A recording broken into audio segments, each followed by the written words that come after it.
sa pinakamasaya at pinakapanalong barangay sa Pilipinas.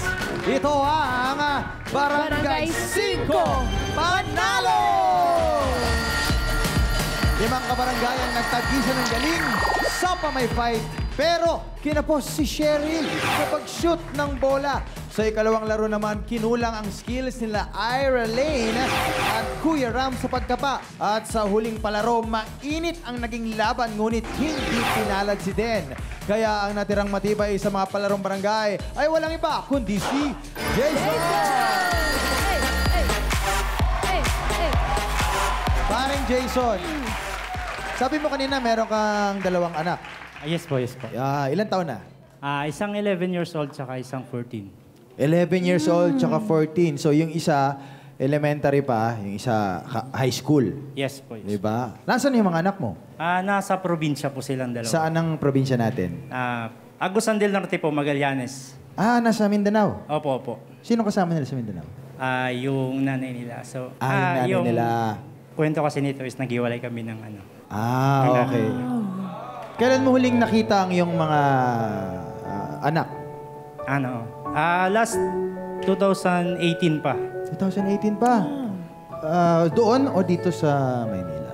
Doon sa probinsya namin. Bago ka pumunta ng Maynila? Opo, opo. Nakakapag-usap ba kayo ngayon kahit pa paano? Opo, yung mga anak ko. Sobrang nagpapasalamat ako sa asawa ko ngayon kasi sobrang tanggap niya ako at kasama din namin yung anak niya. Kasama sa niya. bahay. So, ang pangarap mo ba makasamang muli kahit man lang makauwi sa Agusan yung mga anak mo or mapapunta ba sila dito? Opo, pinakauna kong gagawin is kung papalarin na manalo dito is uuwi ako ng probinsya para makita ko yung mga anak ko. Ano ang pangarap mo sa mga anak mo, lalo na isa mag-high school? Ano ang mga pangarap mo para sa kanila? Baka pwede mong sabihin sa kanila ngayon at manonood sila ngayon. Sige, okay lang.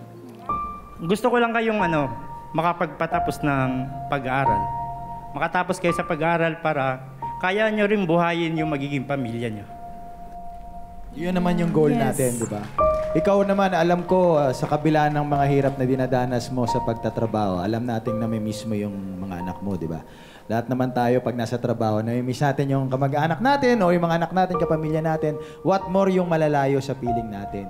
Kaya we wish them all the best at patuloy na ine-encourage sila na patuloy na gandahan, galingan ang mga pakikipaglaban sa buhay. Ikaw din, brother. Kung ano man ang mangyari sa'yo, lalo na dito, sana swertehin ka. Diba?